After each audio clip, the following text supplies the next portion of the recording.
एक लौकिक उदाहरण है। जब हम छक जाते हैं, हमें तृप्ति हो जाती है, तो किसी और प्रमाण की जरूरत नहीं होती। ऐसे ही जब हमारे अंदर कोई कामना नहीं, कोई चाह नहीं, किसी भी द्वंद का कोई प्रवाह हमारे हृदय में नहीं, ना उसका कोई प्रभाव है, ना उसका कोई प्रवाह है, किसी भी विषय के संग में विषय भोगने की इच्छा नहीं है, अपने आप अनुभव हो जाता है कि हमारी स्थिति भगवदानंद में है। जाने मोरी छाती, उसे दूसरा प्रमाणित नहीं कर सकता, अपना हृदय ही प्रमाणित होता है। पर भगवान के वचनों के अनुसार निर्माण अमोहा, जित संग दोषा, अध्यात्म नित्या, विनिवृत्त कामा, द्वंद्वैर विमुक्ता, सुख दुख संगई, गच्छन्त अमूढ़ा। जो अमूढ़ पुरुष अर्थात ज्ञानी पुरुष, विवेकवान, मान रहित हो गया, मान का कोई प्रभाव नहीं। अपमान का प्रभाव जैसे दुख होता है, ऐसे मान का प्रभाव सुख होता है। जब हमारा मान होता है, अगर हमारे हृदय में गुदगुदी हो रही, तो ये भगवत प्राप्ति में बाधक है। मान त्यागी होना चाहिए। सबहि मान पद आप अमानी, जैसे महाप्रभु चैतन्य देव कहते हैं, अमानिना स्वयं और मान देनो, दूसरों को मान देने वाला, स्वयं मान रहित। तो पहला लक्षण भगवत प्राप्त महापुरुष का होता है, उसे मान का तनिक भी प्रभाव सुख नहीं प्रदान कर पाता। तो सीधे आ गया कि अपमान का उसे दुख नहीं होता, मतलब मान अपमान में सम है।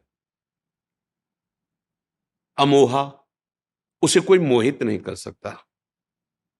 कोई कंचन, कामिनी, नाना प्रकार के पद, प्रतिष्ठा, भोग सामग्री, अमोहा, उसे कहीं भ्रम नहीं हो सकता।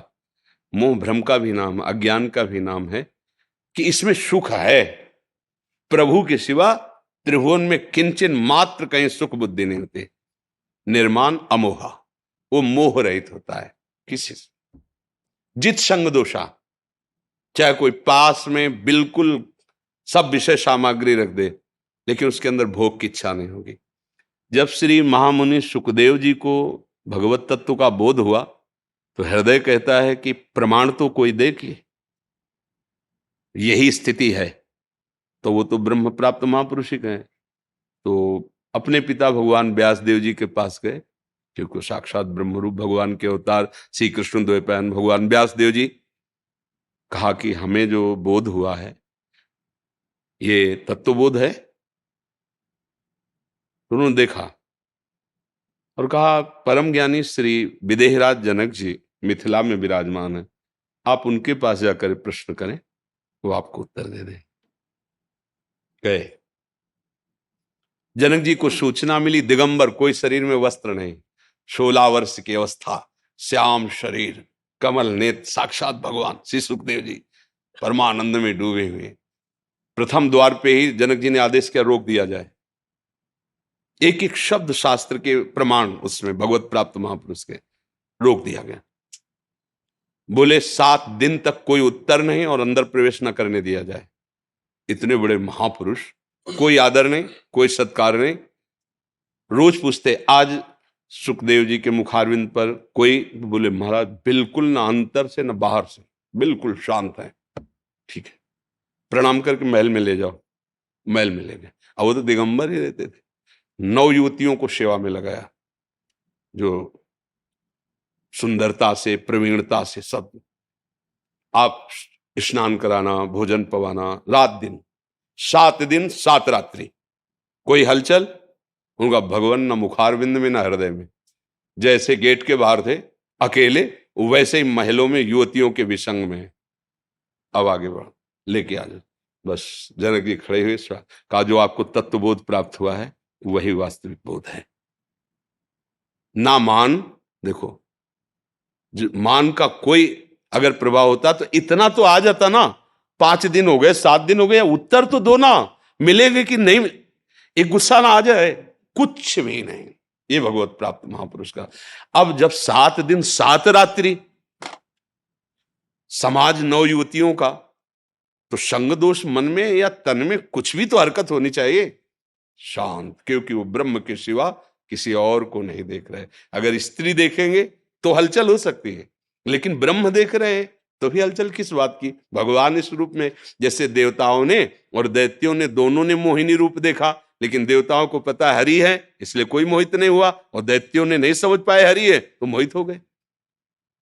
तो जब हमारे अंदर किसी भी अपमान और मान का प्रभाव न हो, कहीं भी भ्रम मोह ये ना हो कि ये सुख है, जित संग दोषा, कोई भी संग आपको प्राप्त हो जाए और आपके हृदय में दोष ना पैदा हो, चाहे वस्तु, व्यक्ति, स्थान, बहिर्मुख, दुराचारी, पापी, कोई भी संग में हो, लेकिन हमारे अंदर किसी भी तरह का रोष, घृणा, नफरत या ममता, कोई भी दोष प्रकट न हो, जो जल में कमल का फूल रहे। और अध्यात्म नित्य अपने आत्म स्वरूप में स्थित है। आत्म स्वरूप में स्थित का लक्षण स्थूल, सूक्ष्म, कारण, तीनों से विलग अपने को अनुभव। इन तीनों में हमारा कोई भी आसक्ति राग नहीं। अध्यात्म नित्या विनिवृत्त कामा, आप अध्यात्म में स्थित है, इसका लक्षण है कि कोई भी कामना नहीं होगी, क्योंकि कामना शरीर को लेकर होती है, स्वरूप को लेकर के नहीं होती। और कोई भी द्वंद आपको स्पर्श नहीं, द्वंद्व विमुक्ता, मान अपमान, निंदा स्तुति, लाभ हानि, सुख दुख, जन्म मृत्यु, ये द्वंद्व आपको।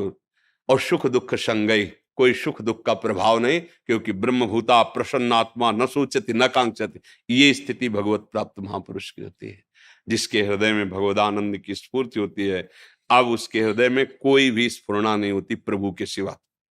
न सोचति न कांक्षति, प्रसन्नात्मा, हर समय अखंड प्रसन्नता रहती है, जिसे विज्ञानानंद घन, अखंडानंद, प्रेमानंद नामों से संबोधित किया जाता है, वही परमात्मा